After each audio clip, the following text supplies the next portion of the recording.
Hey everyone, welcome to this Gold BJJ Instructional Advanced Turtle Attacks. My name is Roy Van Vliet with RV BJJ, and this is my training partner as always, Kevin Wong. We are going to be taking a dive into cross-body back control and rolling back attacks against the turtle. It is an absolute must that you have watched the back control basics as well as advanced back control, because if you do not know how to control the back, if you do not understand lever-based rotational control and that cross-body control system that I already taught in the advanced back control, then you're going to get a little bit lost with this. I don't want to have to go over all that material again because you have access to it on this website, and so I'd rather be giving you guys more of the new information rather than rehashing other stuff. So make sure you've watched that. Make sure you understand how to also attack turtle. This is going to be an advanced class, and I hope you guys enjoy it. Alright, so the first thing we're going to look at is lever-based rotational control with the motorcycle grip.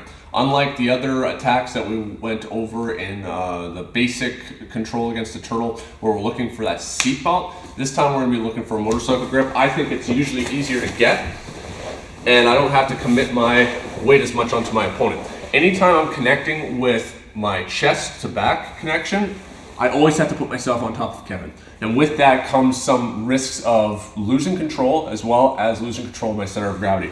All we're looking at doing now is I still have to be keeping the same idea of a scheme of where with the seatbelt control I'd have my far arm going over top like a seatbelt. Well, this arm is penetrating the space between his elbow and his hip. So I'm able to go in here and control the inside space. Only now this arm is just going to thread through and grip with a monkey grip, no thumb, up at the end of the wrist. It can even be towards the hand, but while it's good that I can break structure, that little bit of extra articulation in his arm can make it harder for me to control, and if he starts to circle his wrist right now, I might lose that control. If you can only grab kind of mid-forearm, we can get by with that, but the longer the lever, the more force that we can generate against our opponent. By getting this control, I start to control the lever to his left shoulder. So when we're talking about cross-body rotational control, if I control the left side of his body, I need to control the right side of his body as well to stop him from being able to turn both directions. But rather than controlling the shoulder, what we're going to be looking at doing is controlling the hip. Just for the basic right now, what we're looking at doing is getting this motorcycle grip and making sure that we're bringing our hips back and putting a lot of heavy pressure down onto his right hip. So I'm controlling the left shoulder and the right hip. My concern is not Kevin dumping his right shoulder and trying to like Granby into me, because this keeps his back exposed to me. It is a legitimate way of trying to escape turtle, but because I already have this lever-based rotational control of his body, I can control his rotation and I'm going to be able to beat him. Granbying into me with like that half Granby motion is only a smart play if I don't have control and I'm something like this. Now as Kevin Granby's, he's able to actually disrupt my alignment and be successful. But once I start to actually connect myself to him, any attempts to Granby right now is going to be very difficult. Also, by dropping my hip against his hip here, even if he tries to Granby right now, because I have this leg in base, if Kevin tries to lift his hips right now, it's not too hard for me to block him. I have a post generating force in the exact opposite direction that he's trying to go with that half Granby motion. My bigger concern is Kevin trying to drop that shoulder and roll away from me like this. And if he's able to then drop that hip right down to the ground and bring his knee in, I'm going to get disrupted. A whole bunch of different things can happen within that situation that creates a scramble. So what I'm just looking at doing is dropping weight right here onto this side, so that if he tries to turn and lift that hip a bit, I'm able to pin it. Or at the very least, able to pin the legs as well as he starts to move. So I'm creating a pull here at all times up at the shoulder, and as Kevin's trying to drop, I'm just dropping my hips onto him, whether I can kind of baseball slide out to the side here and just generate force, trying to take weight out of my legs, because if I'm just sitting here like this on my knees, I have gravity transferring force through my knees into the ground. That's weight that's not going into my opponent. I want him to support me, so I can sprawl back here and just have my left hip connected to his right hip like this. I can slide a little bit forward like this. My knee is connected to his knee, but I don't have weight going into my leg.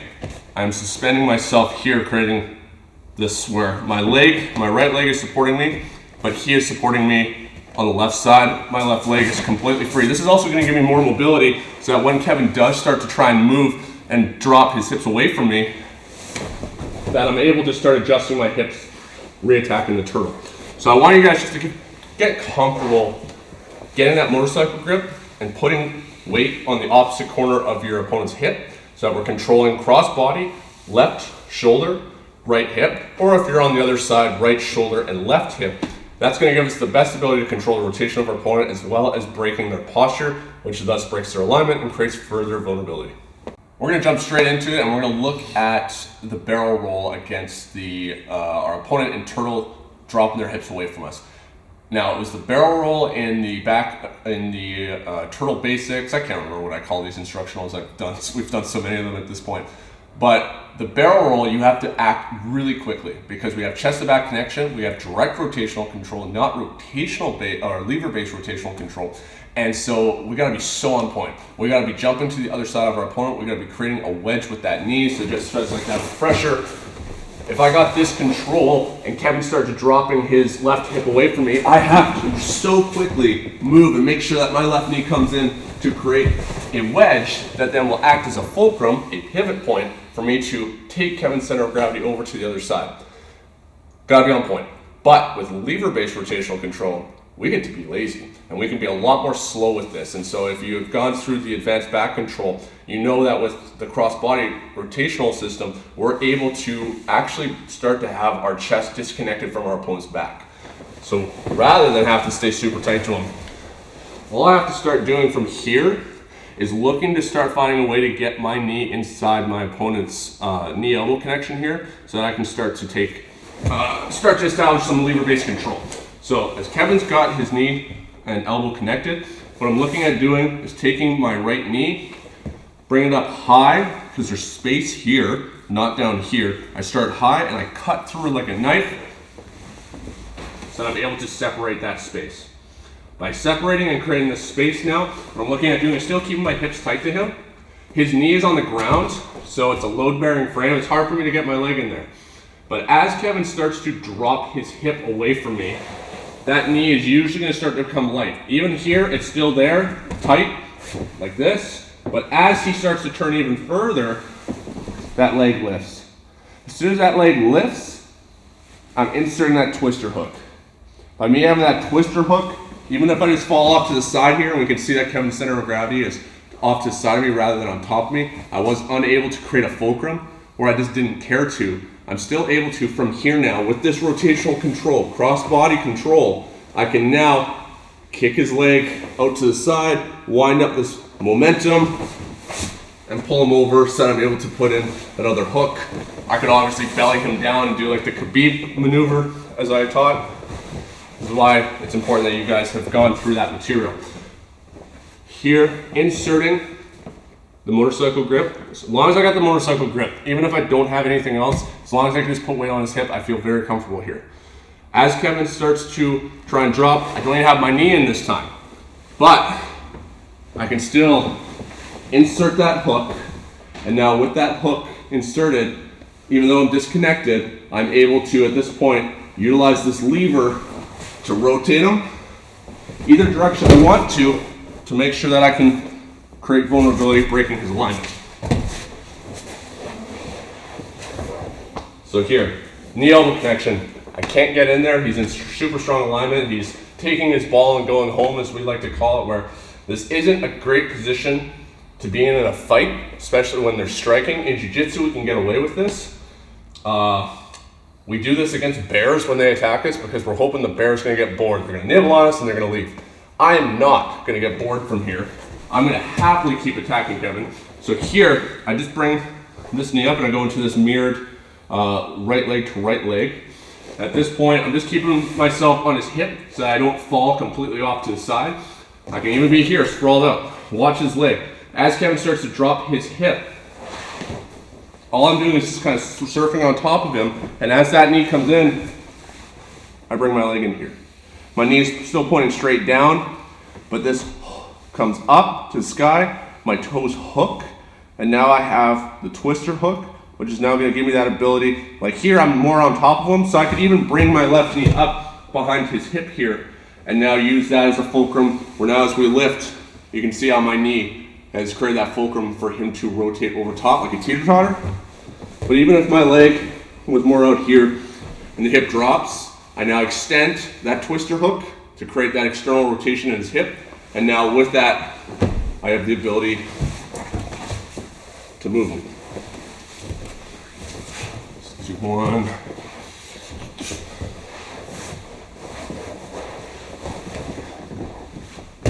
So here I got the control. He's going to try and drop his hips away from me. Even if I kind of hesitate for a second, I can't quite figure out. All I'm doing is from here, as he's got that knee elbow connection a bit, is I'm just looking at adjusting my hip angle so I can get over top of the leg. If he's really connected and I feel like there's flexibility, I generate base with my left foot to lift my hip to bring my leg over. Get that hook, move him all the way around. I like techniques that give me a ton of control over my opponents so that I don't have to use very much athleticism. Kevin's very athletic, does all these crazy explosive movements that I have a hard time keeping up with. I beat him by being lazy and using really good technique that allows me to slow my opponent down so that I don't have to work too hard. And that's how I'm able to get away with being out of shape all the time. So lever-based rotational control, it's more finicky. You gotta be very careful with how you're using it, but it's gonna give you so much more control over your opponent, and it allows you to move much slower and still be successful. It's really important that if we don't feel ready to chase somebody with that cross-body rotational control and follow them when they're rolling, that we have options to be able to slow them down, or so that if everything goes badly, we're able to essentially perform the bailout, which I talked about in the turtle attack, the basic turtle attacks. You should never be attacking the turtle in a way that puts you at risk of getting your center of gravity reversed and ending up on bottom. You are on top. You are also essentially starting to establish back control against your opponent. This is one of the best positions we can be in a fight. The only problem is that in turtle, our opponent still has very strong alignment, posture, structure, and base, and they're going to be able to create hip mobility, which is why we still have to be very on point with how we're performing our movements. With that motorcycle grip, it allows us the ability to stop our opponent from moving and also create movement. So as Kevin's trying to drop his hips and shoulders away from me, this left shoulder has to dip down. As Kevin drops, look how that shoulder drops lower than his right shoulder, left hip drops lower than his right hip. If I can keep a pull on this at all times by grabbing that motorcycle grip and bringing it up, I can even start to create a motion where as I start to lean with my weight, don't just try and lift straight up here. All I'm doing is getting this grip. I'm going to use either my right leg or my left leg to just create a check here against the side of his knee. I just wanted to stop him from being able to widen out his base more. So whether I'm here and then leaning, or obviously here is a great position that I prefer, that's going to allow me to then start looking at the spiral ride and stuff like that, as I talked about in the first attacking the turtle. As I'm dropping here, I'm just leaning down on my butt and I'm keeping low to him. I'm not going to lift up too much like this. I'm not concerned about chest-back connection too much, but I'm just trying to stay tight to him. And I'm just going to be leaning and creating a pull here at his shoulder. So now if Kevin tries to drop that left shoulder to turn away, he's unable to because I have that lever-based control. If I did this with direct rotational control, a basic seatbelt or harness, try to drop, it still can work. Oh, I don't have the same kind of force generation to be able to override him once he really starts to move. It's not the end of the world. It's still a great, we're still in a great position, and we're going to be able to just follow and perform the barrel roll, because as long as our chest stays connected to our opponent's back, we're theoretically never going to lose the position. But once again, lever-based control allows us a little more room for error, and also gives us the ability to completely stop our opponent. So here, we're focusing on lifting that shoulder up, leaning. I can even take this hand and plant it over here so I can really create a pull. If he tries to turn away, You can't, it's dropping down. If I feel like I am losing them anyway, but I want to stay mostly on top, I can with that motorcycle grip. The one thing I want to stop is from him being able to get like a knee in and really establish, like something like a butterfly hook can be a little more of an issue to deal with. So we were here, turn a little bit more, and Kevin manages to start dropping and then bringing this in as a frame against my hip. I don't have the ability to redirect this into a lever, and that might end up getting me shucked off to the side. You still gotta deal with the motorcycle grip, but I'm not able to get that twister hook. And so we need to look at beating the legs. Obviously, best case scenario would be as if this knee was able to penetrate through the knee elbow connection and get there. If I'm unable to get that, what I'm gonna look to do is either keep this control, or especially, one of my favorites, is bringing my knee over top of my opponent's ankle here. If I can access this lever, it's gonna allow me to create a break in his structure. It's also gonna affect his base. So that what I'm looking at doing here is bringing this knee in and over top like this. It lifts his hips, but also if I don't even have the motorcycle control, if Kevin starts dropping his hips away from me,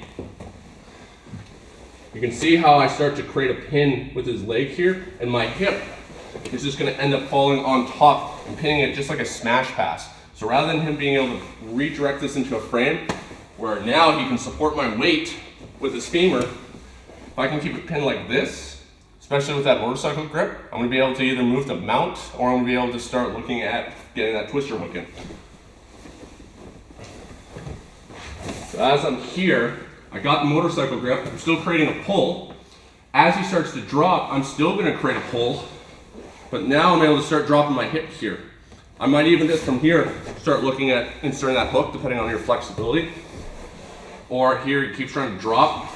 If he really keeps trying to turn still, I'm gonna take this leg and windshield wiper over top like this to pin it. And now I essentially have back control where he's starting to get smashed out on the bottom. I don't have a hook, so I'm not gonna get points in any kind of way where I need both hooks. But I still have lever-based rotational control of his body because I have the ability to still pull up on that shoulder. And I have the ability to bring this leg in, I take my toes and I hook down at his ankle here so I can start to internally rotate his hip. Do you feel like you can move from here, Kevin? No. I'm gonna have the ability to start looking at breaking his base down further, attacking for the chokes, or because I can move with this motorcycle grip, I'll be able to adjust myself to get that twister hook. Once I got the twister hook, I now have the ability to once again move my opponent. Smash the levers. Do not ever allow your opponent to reestablish frames against you. This angle. Motorcycle grip. Knee in like this. If they're keeping their butt low here and here. One, I can still sometimes, I'm just going to have to look at bringing this knee in like a kickstand and bumping them. Or we start threatening with just even the basic spiral ride. Just back to the basics. But here I get this leg in. As he tries to drop, I just keep that control and I start to sprawl my hips out. Kevin keeps trying to turn. I can just stop him here. I can control, you can start throwing down punches if you wanted to. Control here. Got the crossbody control. I'm controlling the right leg to the right hip. And I'm also controlling his left wrist to his left shoulder. I have control of both sides of his body. I can start looking just for the choke here from the bottom. As I'm threatening the choke, his arm has to come up to defend, which means his elbow is way far away from his knee. So as he's defending, I'm able to insert that other hook. Very difficult for somebody to keep their hands up for protecting their neck, because as soon as I do that, the elbows lift. You can see how my elbows lift there. If I want to keep the elbow connection, my elbows have to come down, but now I don't get to defend my neck as well. And so by throwing these attacks where I'm able to threaten submissions at the same time as advancing my position, that's the best way that you're going to overwhelm your opponent and force those dilemmas where they're going to have to lose one battle. No one's going to choose to lose the submission battle because they're going to want to live to fight another day, but that's always going to give us a break in alignment that allows us to advance position. So as we talked about in the last video, we can use this cross body to pull our opponent and stop them from being able to actually drop that shoulder and roll away from us. But depending on how our opponent's reacting or not reacting in this situation, we're actually going to be able to also create a pull and just be able to pull them over and start performing either kind of like a chair sit or a spiral ride. I'm not creating a spiral ride in the sense where I am creating this rotational movement like we would, whereas I got the mirrored leg, I'm down at the hip, I'm going to be pulling his hip to the side while also creating an arcing direction with my hips so that I can rotate him and pull him over. This one we're going to be looking at creating just more of a direct pull to the side. So regardless of how we're against our opponent here, I already got my shin over the back of his ankle, so I'm prepared for him to try and roll away, especially if I don't have a motorcycle grip yet. From here, gotta get that motorcycle grip. If he's got really tight knee elbow connection, you can grab like the back of the collar. All we gotta do is start lifting that elbow off the mat, and it's gonna be significantly easier for us to get our arm in there somehow. Obviously, the longer you are, you're gonna be able to do this against everybody with little problem, and the shorter you are, you might have to reach a little more. Just be concerned about your center of gravity, or at least just aware of it so that you're not gonna be vulnerable. As I got that wrist, I bring my right leg to mirror his right leg. Knee to knee, ankle to ankle, and I put my left leg in base, knee pointing relatively straight up, or as a kickstand against my opponent's hips so that I can keep knocking them forward. And what I'm just gonna be looking at doing here, because I don't need this chest to back connection like I do with a seatbelt where I have to be here, and pulling from here is difficult because my spine is curved and I'm more parallel to the mat right now. I'm able to lift myself up. The more space I create, the more space that my opponent has to be able to potentially work. But because I'm still tight to his hips, I control the lower body. And because I have this motorcycle control, I control the upper body pretty well too. What I'm gonna look to just do from here is generating base with my hand and with my legs to be able to create a pull while still preventing him from being able to actively post with his right leg. And I can go here, creating this yank that then allows me to now bring this leg in and start getting that twister hook. So now I have the crossbody back control, and I can start looking at the chokes or putting my other hook in immediately. I don't make this one happen too often because usually people are very active trying to escape, but absolutely, like if you have somebody that's just kind of shutting down and they're staying super tight, it's hard to move them over this way. Because I have this arm, it essentially allows me this ability, if you just stick your arm out, Kevin, that in an exaggerated motion where I can take this and just keep taking the lever and rotate my opponent over. So what I need to do is get that wrist. I need to try and bring that wrist out to the side. Like, see, the more I get that wrist out to the side, the more his elbow opens up. Better and better lever control. Not necessarily gonna get it very far, but that's the idea. Here, he's keeping that elbow nice and tight, so it's not gonna move very much, but all I'm gonna be looking at doing is how do I pull from that wrist and pull up and over in an arcing direction. So I lift up. Here, you can see how my arm starts to almost extend as well. That's fine, because I still got a really strong motorcycle grip. Here, pulling. Now I start to lean more to the side. I can generate and adapt my base as I need to, but my right leg has to stay there. If I take my right leg away, he's just gonna pull himself back over and recorrect. I have to bring his left shoulder up and over his right shoulder and hips and keep it going. If he can slide and adjust the right side of his body back out, I'm never gonna move him. So here, this shin, I'm just starting to lean down onto my hip, just like we were doing before, where it's like I'm not using too much effort at this point. But now from here, lifting myself and pulling, and I can even extend into his leg with my right leg to slide him out. Put that hook in immediately. Now from here, how you use the crossbody back control is up to you. Secure your hooks, move right into a body triangle, move them around more, create vulnerability.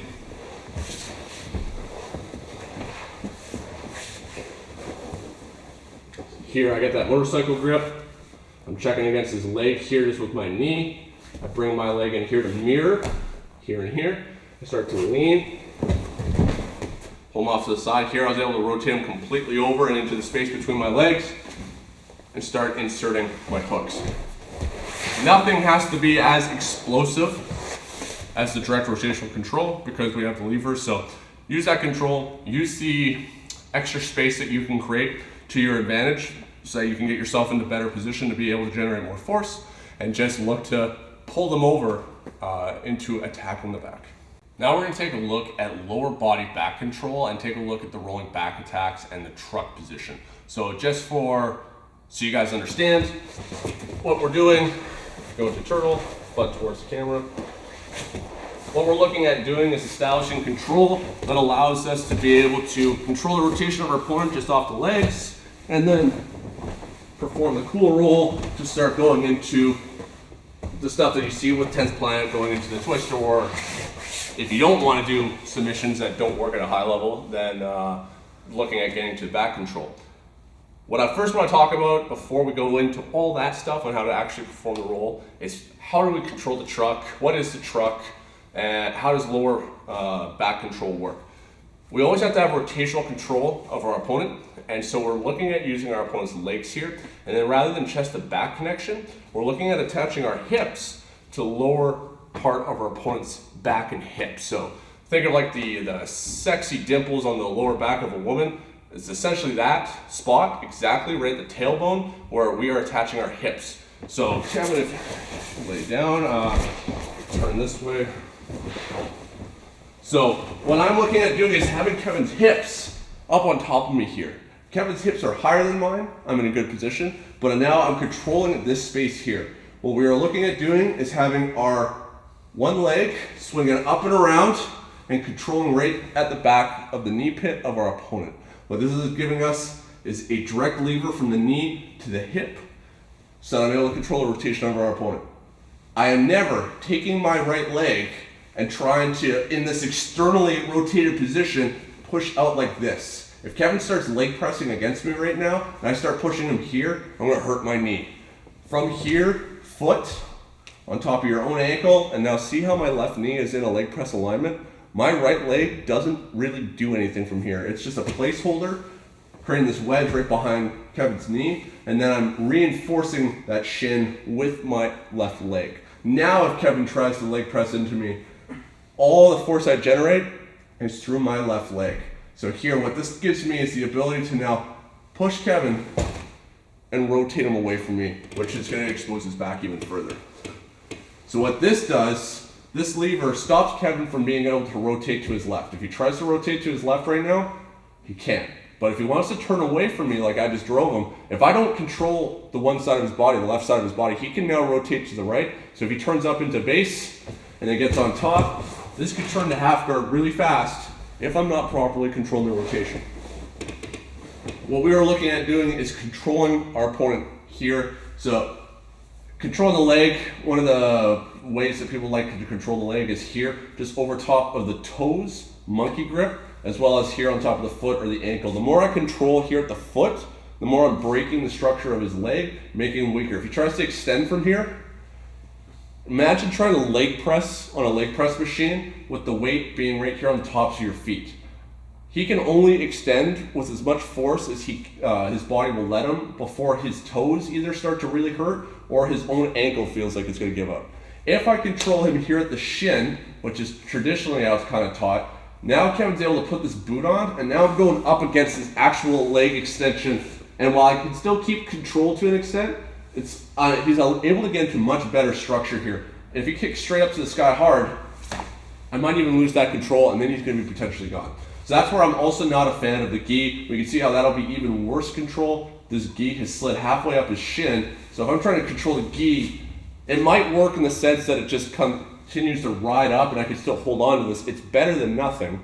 I'd want you to control the leg in some way than not at all. But if I'm able to control this leg here, so that now if he tries to extend, I'm up at the toes, he's not going anywhere. Just be cautious about reaching this arm in a way like wrapping around like this or something, because if he grabs at my arm right now, there's an arm bar here. My arm immediately goes in between his legs. My shoulder kind of gets stuck here. That would be pretty embarrassing.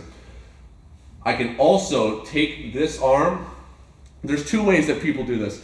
Another traditional way is the right arm closest to his upper body goes around his hip, and I S grip or gable grip or butterfly grip my hands together. So now I'm controlling right here at the hip. I still do this quite a lot. The only risk is that because my arm is in nice and deep, if he can grab my right wrist and control this, he might even be able to extend my arm away and start to reverse arm lock me by pulling my elbow into his armpit.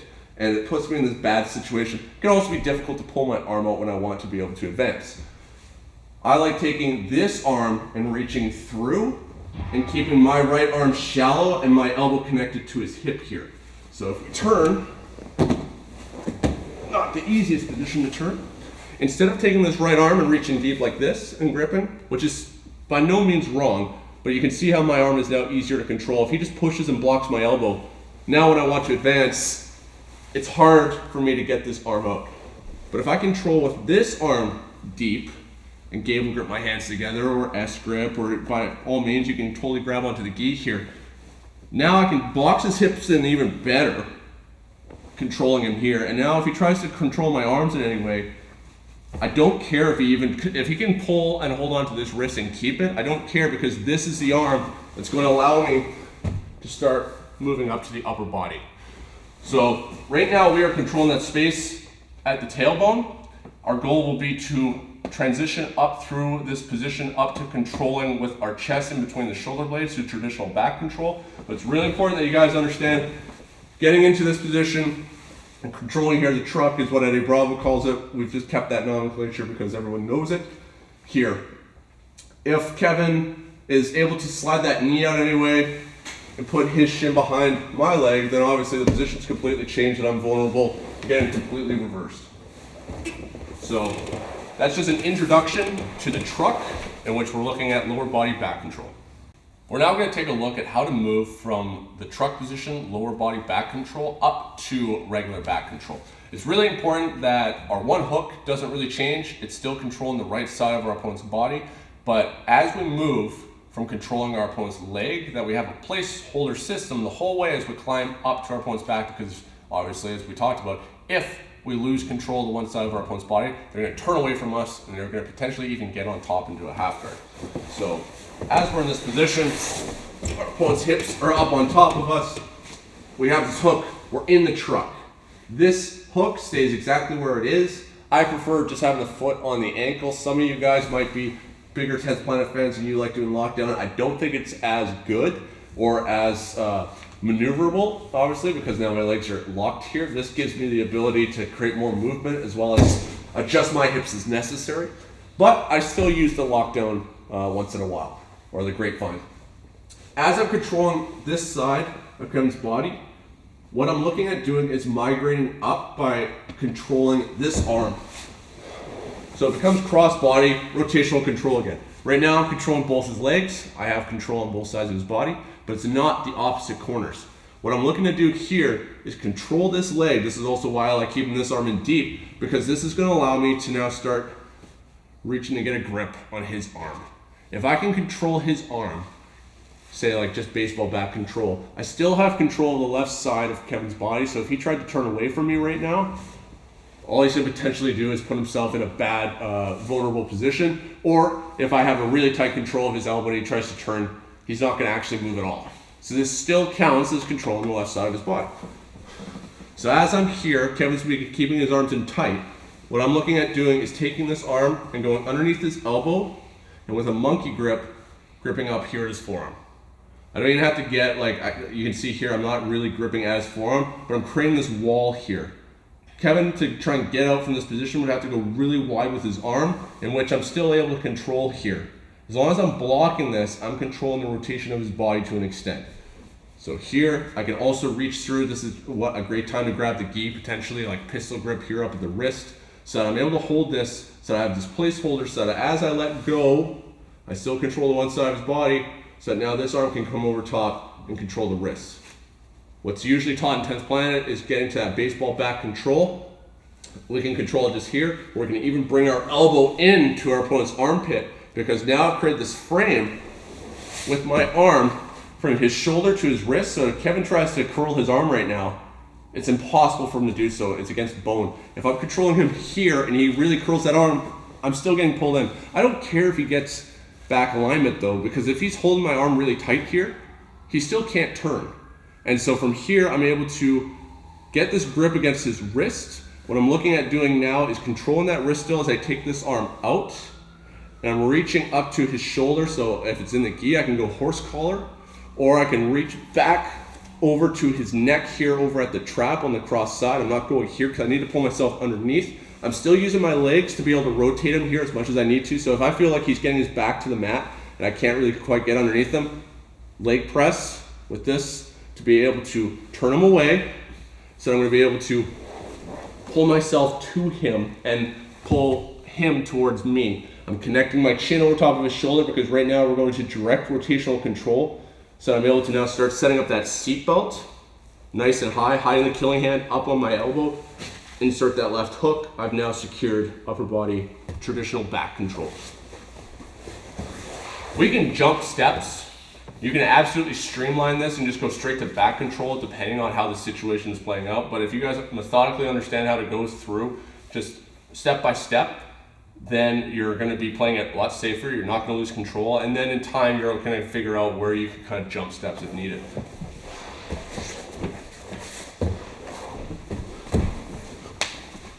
So here, as I got this position, here I'm controlling up at the toes this time. It's quite normal for people to keep their elbows in tight.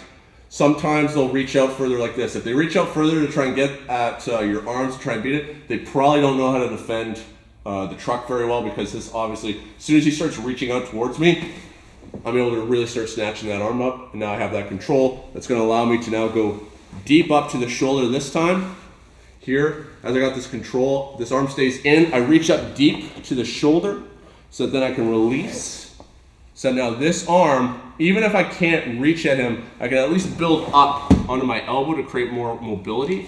And then from here, adjust. Here I'm using that twister hook, extending the leg like we did with cross body control. So that you can see how now he's already right up against me. I got cross body control here. I could even just have had the motorcycle grip, or here, securing that seatbelt. That's a very secure way of being able to do it. Where we move from here to the wrist, baseball bat control of some kind. Keep that control deep so that then I can fire this arm up all the way, grabbing up to the collar if I wanted to, building up, pulling yourself in here. If your opponent has the elbows in tight to the body, what we're looking at doing is we can even just control here at the bicep, controlling here at the gi. This still stops Kevin from being able to rotate away from me. Here, double control the biceps.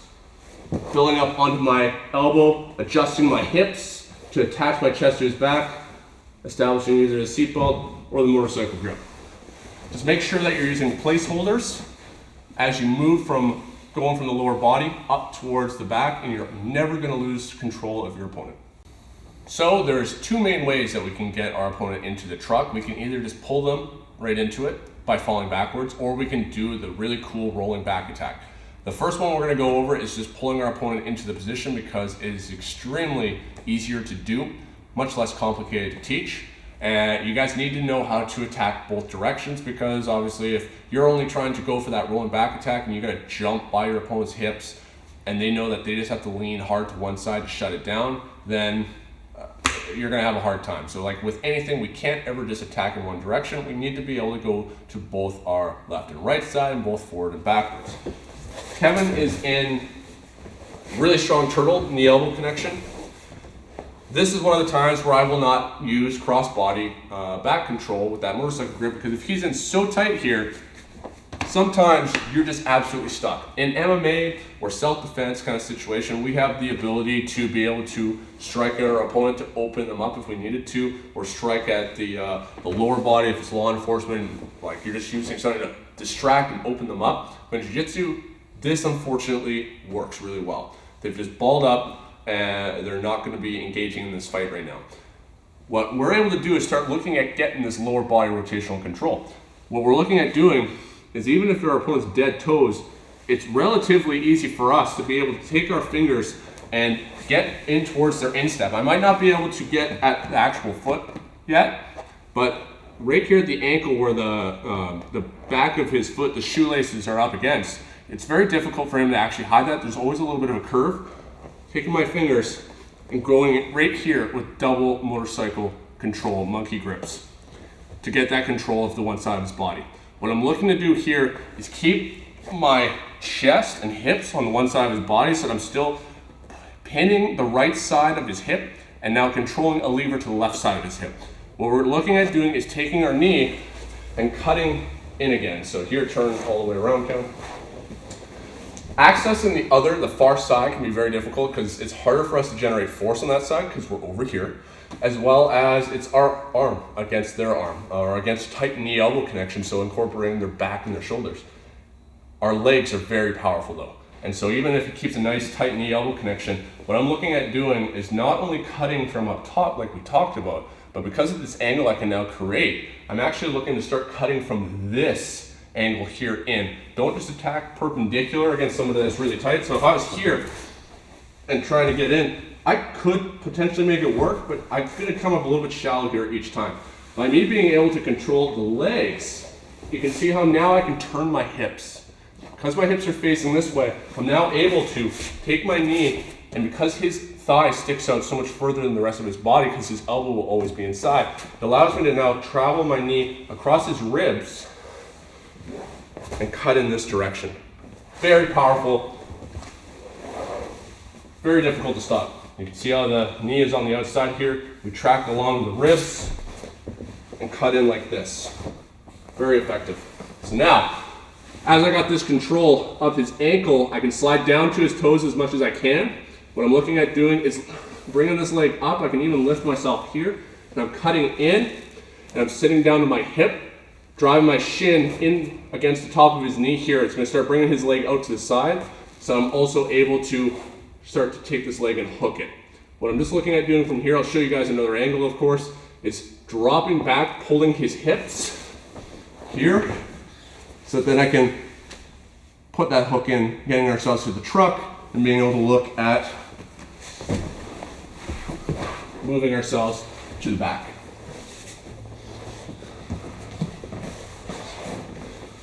So here he's really tight, but he can't hide right here at the bottom of his shin and his ankle. I'm controlling monkey grip. You can control the pants as well here if you really had to in a pinch. I don't recommend it. Direct lever control is going to be much better. Post my leg up, lift my hips, cut that knee in, and try and push that leg out. I'm using my entire body at this point with his weight, so I should be able to an extent, push this leg out a bit. As I push this leg out, I have the ability now to step on his leg or over completely. I recommend trying to step on the leg because that's going to give us the ability to push that leg out, make it easier for us to insert that twister hook. Let's just turn slightly. So as I'm here and I've dropped down to my hip, I step on his leg, and what I'm looking at doing, especially here if he's really turned, get up to the toes now. Much stronger. Here, extend your leg, Kevin. It's a little more of a fight. But if I got this, even with one arm, extend your leg, Kevin. No. Here. This right leg needs to come all the way through, and that's going to happen once his knee lifts off the mat. So as I pull him on top of me, leg kicks out. Look how my foot is on top of his foot, so it's extended. If he tries to move his leg around, I stay glued to it. There. No flexibility required. I'm in a great position perpendicular to his body, hooking here. If I did not have that and he keeps his knee up super tight, I'm not going to get this hook. If my leg was on the outside here, or all the way inside, I could still have decent control. As he tries to move his leg around, I could still hold it. I just have to be trying to wiggle this in and give myself space. So if I'm flexible, I could thread it easily here. If I needed to, make sure you slide down to the end of the lever, bring this leg over, hook it, and immediately reinforce it with your leg. Now from here, migrating up, here I grab the horse collar while still having his foot, so I have really strong rotational control of his body, extending him out, and I can just jump right here to the back. One more.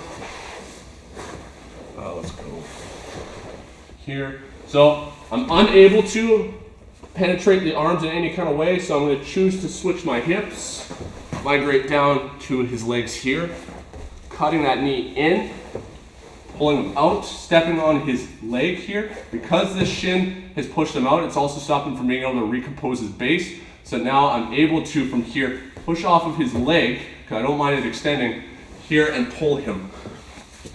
Insert that hook, immediately reinforcing or grapevining if that's what you prefer. But here, move to the back. So that's our one method of pulling our opponent into the truck. And now we're gonna get into the really cool move, which is the rolling back attack next. All right, we're gonna take a look at the rolling back attack. The first time I'm teaching it to you, I'm gonna do it with the hook already established, which is usually how we would get there from, say, a position like the arm drag, which I also have a video on within the other instructionals on taking the back. So I'm gonna first go through the whole video with that hook, and then the next video I'm just gonna give you guys a really quick breakdown of just showing some of the intricate leg work we need to be able to perform to be able to also do it against a turtle that we're unable to penetrate in any kind of way because of strong knee elbow connection. So from here, bunch the camera. I've performed a arm drag. I've controlled the hip. This leg is already hooked in here. So even if he turtles really aggressively right now and I'm unable to do anything to this side of his body, this would be a great instance for us to look at this, but it's also good just from a teaching point. So here, let's move forward towards the wall. Okay, I'm looking to get up from this position, turn my knee in, turn my leg out away so that I can keep my knee relatively straight to me. So my right leg is basically mirroring my left leg, where it's here in a strong leg press alignment to my body. I don't want to turn myself and have my foot out to the side and have my hip externally rotated here. That's not strong alignment. This is what puts me at risk of getting injured. I'm turning myself in and controlling my body. Here, immediately controlling to his foot. If he's keeping himself really low and tight, then we're going for that instep control at the bottom of the shin. What I'm looking at doing is rolling down at a 45-degree angle over my shoulder that's closer to his upper body. Do not try and roll here over this. We're turning ourselves downwards and we are looking at rolling ourselves this way. I keep control of his leg the whole time. We can cheat and streamline this at times when we need to, but first, methodical, making sure that I'm taking this leg, live toes with my right leg as well in base. That's why we have ourselves in that leg press alignment. So I can generate base and go this direction. I'm looking to roll over my right shoulder, keeping his hips on top of me the whole time. And where are we now? Right into the truck. From here, going immediately to the back. It's a very slick movement that's actually very easy to do, and it disorientates your opponent. So guys that aren't used to getting hit with the rolling back attack all of a sudden go, holy crap, what the hell's happening? And going right up into back control, upper body back control, or attacking submissions, this is a prime opportunity for us to be able to do that. So here, as I already got this hook, you can see how my knee is out to the side where his leg is mostly mirroring mine. I don't want that. I am turning myself here so that now I'm completely perpendicular, 90 degrees to my opponent, live toes, controlling the leg. Let's just back up, down. From here, generating base and driving to roll over my shoulder. If I needed to, I could absolutely plant a hand on the mat, but make sure you're controlling the foot at all times. So here, I always recommend controlling with that right arm because I have to roll over the right shoulder. If I wanted to, I could use my left arm for base here, just to help me over the shoulder, my head barely touching the mat or not at all, protect your neck, rolling. Look how his hips end up right on top of mine. My foot is immediately going here. This is one of the main points where people will hurt themselves, is that they're here and they're gonna try and just kick. And look at how bent my leg is. And if I try and extend from here and curl him with the side of my knee, I'm gonna hurt myself really badly. So as soon as we start to roll, foot here, connected, pushing him away. Immediately moving straight up into back control. Depending on how good the position is going, you can streamline just like that and go straight to the upper body back. Or by all means, feel free to hang out and turtle. Practice that, develop some comfort in that situation, because sometimes you have to sit there for even minutes at a time. I can't just take someone like my instructor, Rob Bernacki, take his back. I'm gonna have to hang out in the truck. We're gonna be battling, trying to counter the truck from there, but it's a position of control. Feel confident there and slowly work your way up methodically to upper body back control. It's really important that we roll downwards at a 45-degree angle. Ryan Hall was one of the first guys, if not the first guy, to talk about this in his back attacks DVD. If I roll downwards, I do not have to support the weight of my opponent, and I get to keep myself in a tighter ball, generating better momentum, keeping myself in better alignment. Kevin, back up towards the wall, please. No, sorry, turn around. Yeah.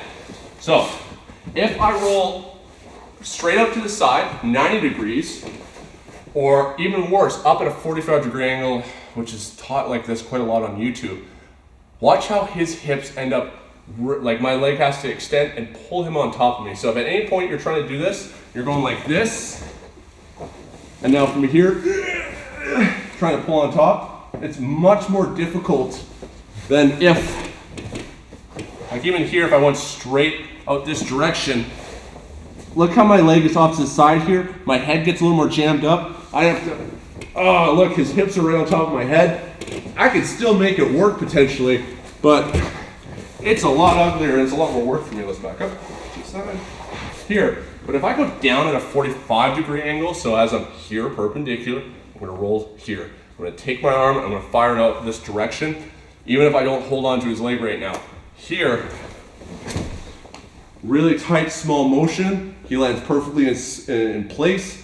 My head was never getting crushed by anything or getting myself into an awkward situation. Best case scenario. So roll down at a 45-degree angle.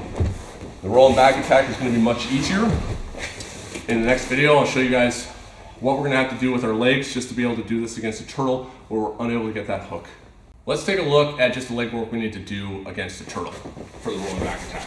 You have to be able to get your leg in to penetrate your opponent here, like this. If you do not have that, you're not going to be able to get the rolling back attack. So we are here, we can't get in between, controlling the inside space between their shoulders, elbows, and hips. And so we're going to look to switch our hips and control our opponent's far leg. From here, I'm lifting myself up and bringing my leg in, separating the space between his knee and elbow, and I'm controlling here.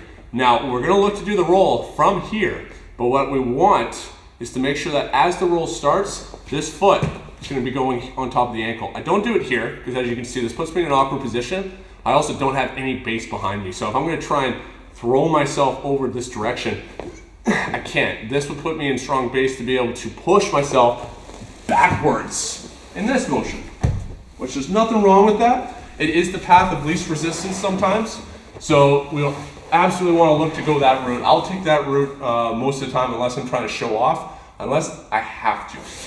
Problem is that what's happening? Well, as I'm trying to pull Kevin this way, he's starting to drop his hips away from me, and I can't pull him at this point. This is where we would look to do that roll. So I recommend always trying to test the pull first.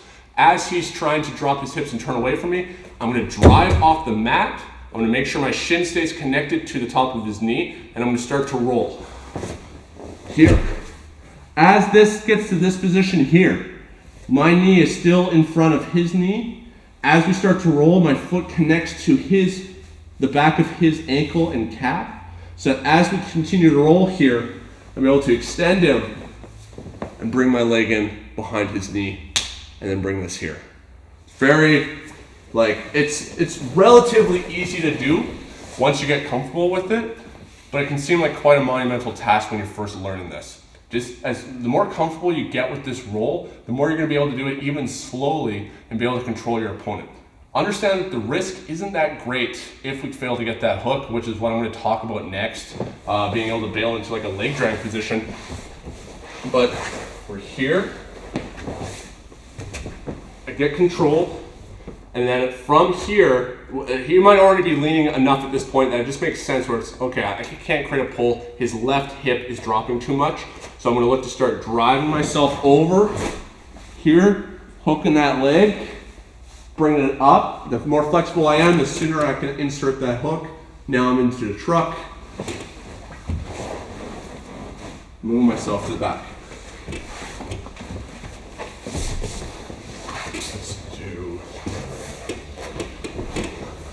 So here I can't get in.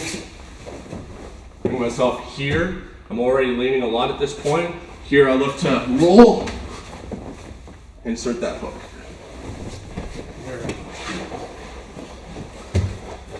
So in this position, this is where one of the situations I like to really use this hand post so I can just kind of control the roll a bit more. This foot's out. I'm looking to roll. Here, bring that leg in. Practice the rolling back attack first with the hook. because it just takes out one of the variables and it makes it easier for you to focus on the roll itself and getting yourself into the proper truck. Once you start to get controlled and comfortable with it, then start to add some of this leg work and you're going to be attacking the turtle in no time. So as always, stuff is never going to go according to plan all the time. We need to be able to bail on a position. Anything that you are going for, you should have an exit strategy, because if you're just going for something with a Hail Mary and end up shitting the bed on it and you end up on bottom, or even worse, having like your back taken or something like that, that's just low level jiu-jitsu. That should not ever happen. So when we're in the truck, it's not uncommon for our opponent to be able to unthread the control of the leg. And if that starts to happen, we need to have a backup plan, which is going to be moving towards the leg drag. From here, in the truck, I am very close to being in the leg drag.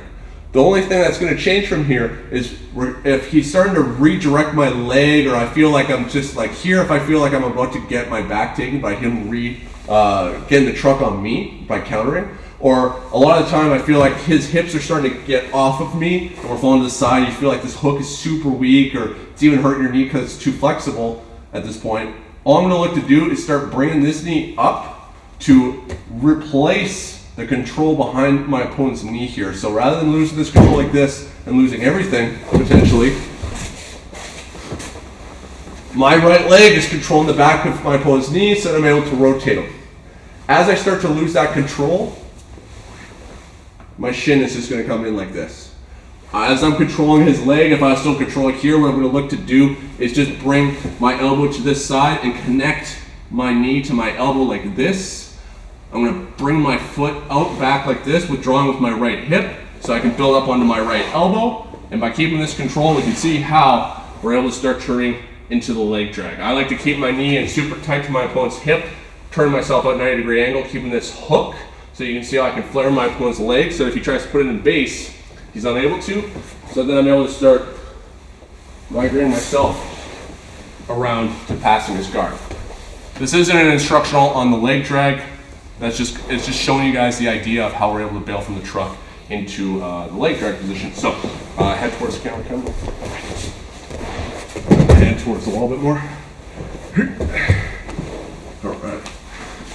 So as I'm here, I'm getting myself turned a bit. I'm losing this position. I know everything's going to go to shit from here.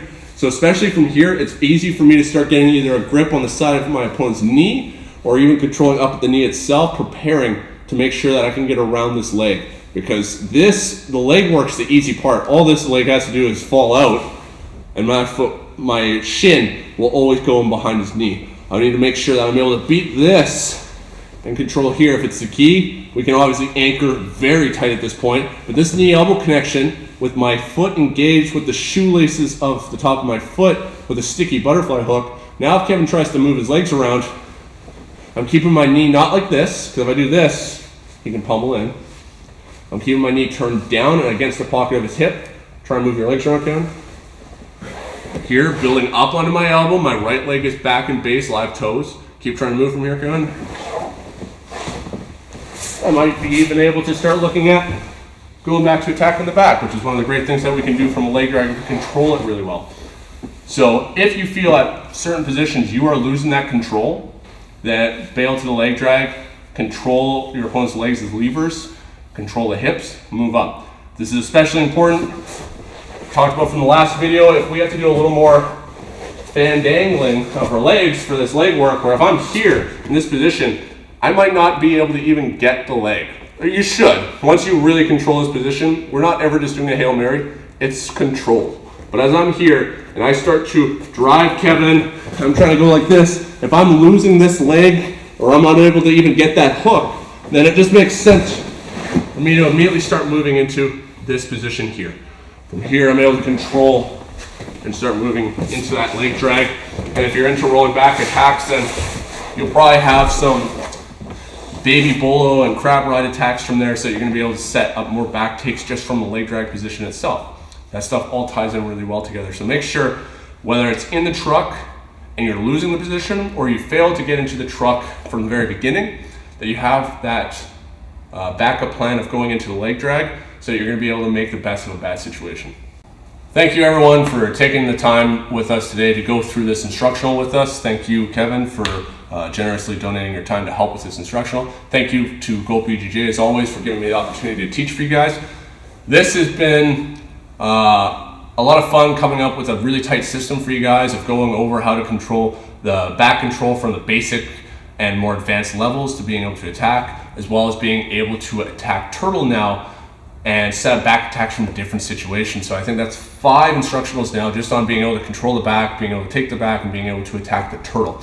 You should be starting to get pretty good at this stuff by now. And if you, for some reason, jumped to this instructional first because you love the word advanced and you thought it was going to be super cool, please go back and watch the other ones, because there'll be certain things that I've glossed over here and mentioned quickly that have been talked about a lot more in depth in those other instructionals.